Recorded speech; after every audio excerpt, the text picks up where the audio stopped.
After an 18-hour hospital shift, I came home to find my key didn't work. My stepmom sneered, "Pay us $26,000 and we'll let you in. Your sister needs a vacation." I just smiled, said understood, and walked away.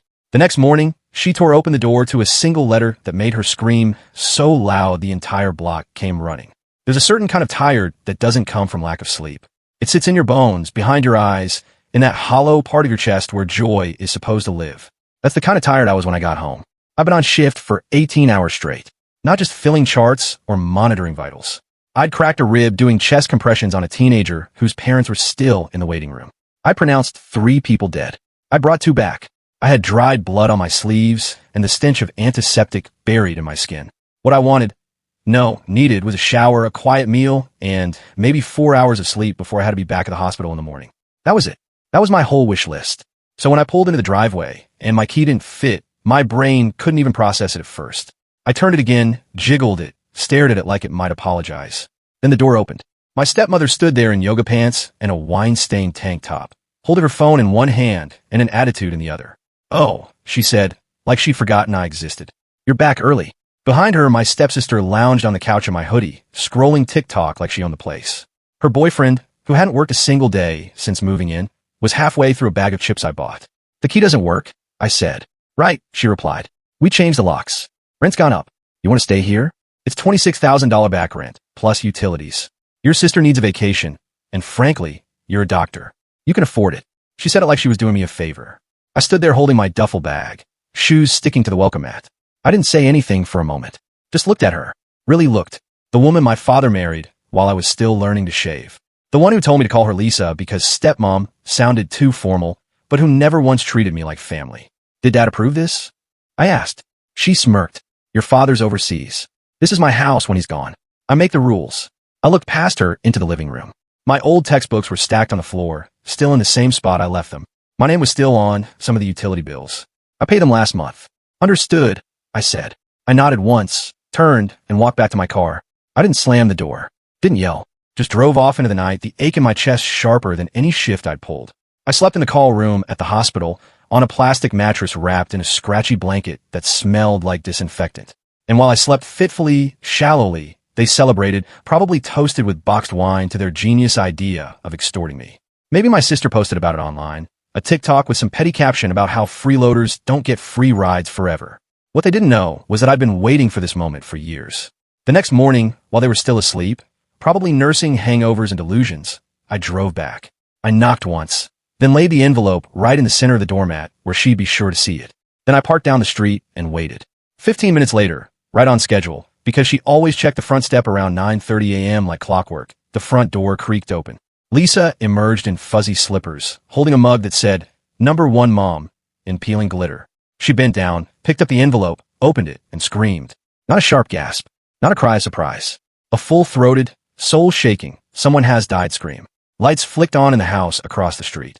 A dog started barking. Curtains moved. The neighbors came outside. From the safety of my car, I watched her face contort. Rage, panic, confusion, like someone had just told her the world was ending. She called for her daughter. My stepsister stumbled out, squinting in the sunlight, took one look at the paper, and started shouting. I didn't move, didn't smile, didn't flinch. I just waited, because this was only the beginning. I used to think of that house as safe. When I was a kid, it was the place I ran to after soccer practice, after school, after heartbreaks and scraped knees. The fridge always had orange Gatorade. My dad always smelled faintly of soap and hospital-grade sanitizer. He'd come home late, but still managed to sit beside me while I did homework, nodding off with a medical journal in his lap. My mom kept the house warm, literally and figuratively. She liked throw blankets, cinnamon candles, and hugging too long. Then she died. I was 12 when the car accident happened. One minute, she was picking up party favors for my birthday. The next, she was gone. My dad didn't cry at the funeral. He held it together for me. But I remember how tightly he gripped my shoulder in the pew. Like if he let go, we'd both collapse. For a while, it was just us. 2 people floating in the same lifeboat, doing our best not to rock it. Then came Lisa. I was 15 when they got married. She had a daughter, Kayla, who was my age, but we couldn't have been more different. Kayla was the kind of girl who called adults by their first names and thought it made her mature. She blasted music in the kitchen, rolled her eyes constantly, and had a new phone every 6 months. I was the quiet one, the studious one, the weird one, according to her. Dad got deployed the same year. Some long-term contract overseas through a military medical program. Said it was temporary. Said he'd be back before I knew it. Said Lisa would hold down the fort. Lisa didn't hold down anything. She just took over. Overnight, everything changed. The throw blankets disappeared. The cinnamon candles were replaced by sterile lavender plugins. The framed photo of my mom vanished from the hallway. No one talked about it. I remember asking once if I could keep it in my room. Lisa looked at me like I'd asked to hang roadkill on the wall. Don't you think it's time we all moved on? What she meant was, don't you think it's time I erased your mother completely? I kept my head down, focused on school, got into college early, pre-med. I did everything I could to stay out of the house. Internships, summer jobs, anything. I only came back for holidays or when I was between leases. And even then, I paid my share, more than my share, actually. I covered groceries, split utilities, fixed the leaking sink in the downstairs bathroom when Lisa said she didn't want to deal with plumbers. She never thanked me. Kayla brought her boyfriend into the house when we were 19. He was older, tattooed, unemployed, and according to Lisa, misunderstood. He practically moved in, ate our food, streamed video games at full volume, never paid a cent. He's family, Lisa said. Funny how I was never referred to that way. By the time I graduated med school, I was done hoping they'd ever treat me fairly. But I still paid bills, still helped out. I didn't want drama. I didn't want confrontation. I wanted peace. And I thought maybe if I was generous enough, quiet enough, they'd leave me alone. They didn't. The moment I started earning a real salary, it was like someone flipped a switch. Suddenly, every dinner conversation became about money. Lisa would drop passive-aggressive comments about how expensive it is to raise boys and how I'd lived here for free for so long. Then it got less passive, more aggressive. She started asking if I'd consider contributing a little more, even though I was already paying more than anyone else. She mentioned how Kayla had never gotten a proper vacation and deserved a break. Then one night, while I was microwaving leftovers I bought myself, she flat out asked me to back pay rent. For all the years I'd lived under her roof. Kayla chimed in from the couch. It's only fair. You're a doctor now. I didn't respond. Just stood there staring at the lasagna slowly rotating in the microwave, thinking about how surreal it was to be financially mugged in your own kitchen. A few days later, the locks were changed. And that's when I gave them the letter. It wasn't angry. It wasn't emotional. It was just business. A clean, formal eviction notice stapled to a copy of the property deed with my name on it. What they didn't know, what they never asked, was that the house had been legally transferred to me when I turned 21. My dad bought it before he married Lisa. It was his outright, and he gifted it to me in a trust, quietly, without a word to her. Just in case, he'd said, I want you to be protected no matter what. I never bragged about it, never used it as leverage. I kept paying bills, kept playing nice, thinking maybe one day they'd treat me like family. Instead, they changed the locks and demanded $26,000. So I gave them 30 days to leave. They didn't take it well. The moment Lisa saw the letter, her scream echoed down the entire street. Kayla came running, snatched the papers out of her hand, and shouted something I couldn't hear from the car. But judging by the look on her face, it wasn't thank you. They didn't believe it. We're going to call a lawyer. I heard her say later in a voicemail, this is fake. You had this forged. You think you're clever, but you're not. Then came the texts. How could you do this to us? This is betrayal. After everything we gave you, your father will hear about this. I didn't reply because that house was never theirs. They just never thought the day would come when I'd stop pretending. In the meantime, I crashed with a friend from med school, Jordan, the kind of guy who always has protein powder in the blender and never asks too many questions. I told him the basics. Family trouble, temporary situation.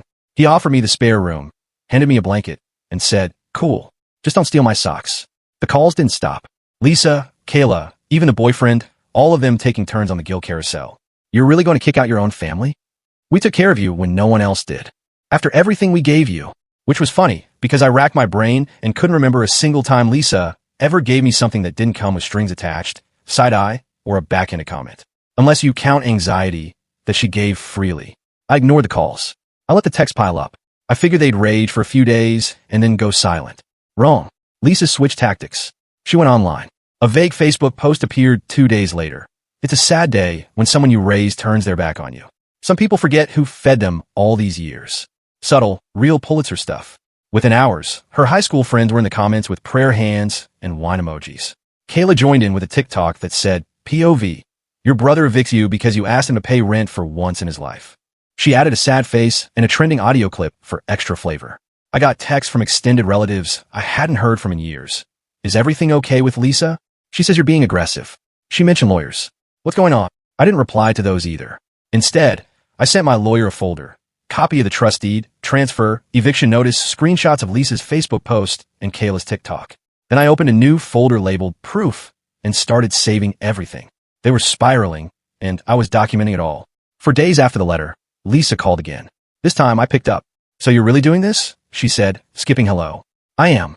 You'll regret it. This house was a gift to this family." "It was a gift to me. Literally. Check the deed."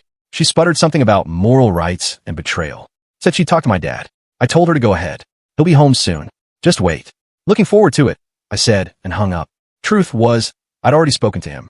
Dad called me the night after the eviction letter went out. He sounded tired.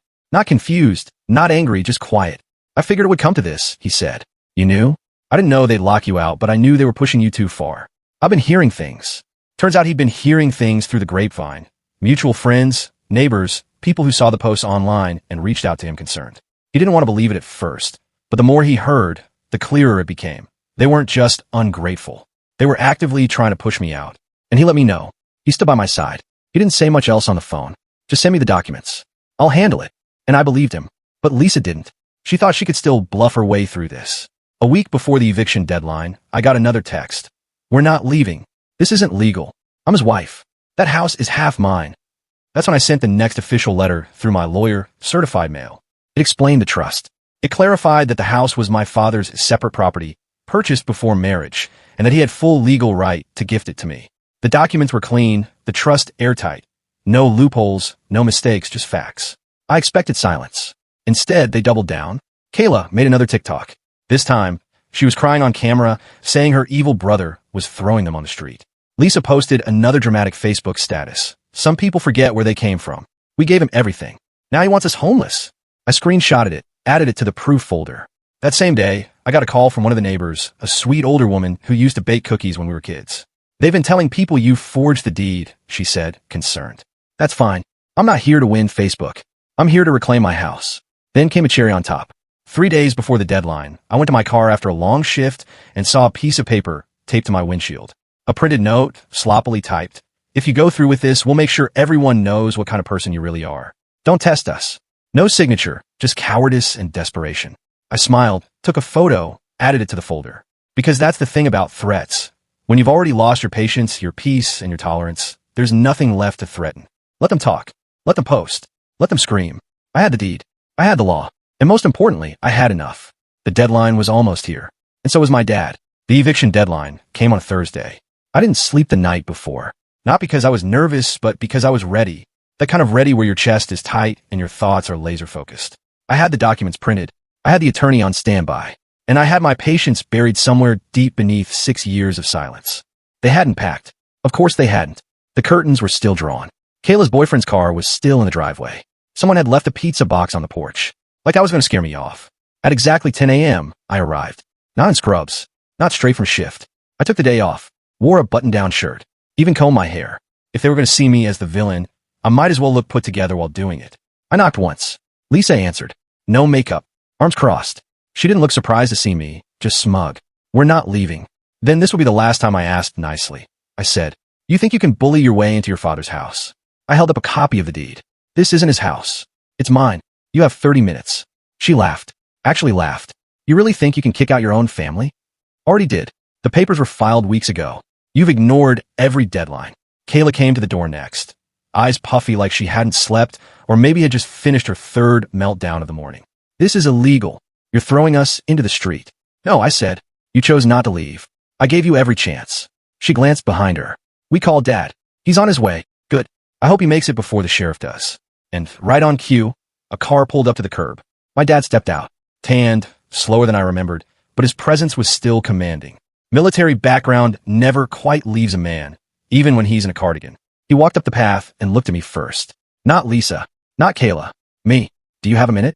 We stepped aside, just far enough that the others couldn't hear. "I read everything," he said. "Every document. Every message you forwarded. I'm sorry it got to this. I should have come home sooner. It's handled, mostly." He nodded, then handed me an envelope. "What's this?" "Divorce papers. I filed them overseas.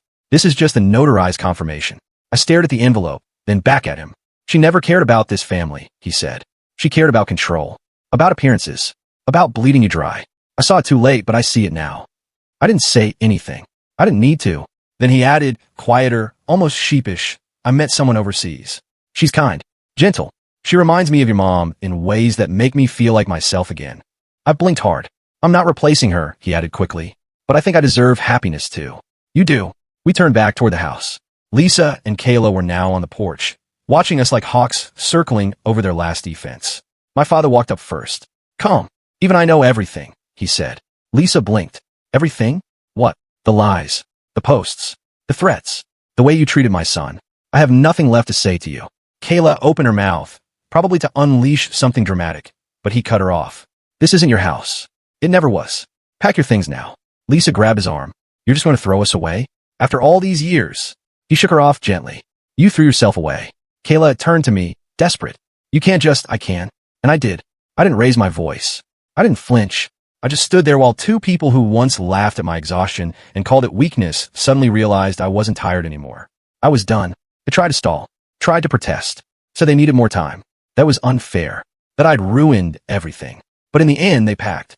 Lisa went first, shoving things into garbage bags, muttering about lawyers and revenge. Kayla stormed around the house for hours, slamming cabinets and crying into phone calls that never seemed to go her way. By sunset, the house was quiet. By midnight, it was mine again. I walked from room to room, barefoot, every light on.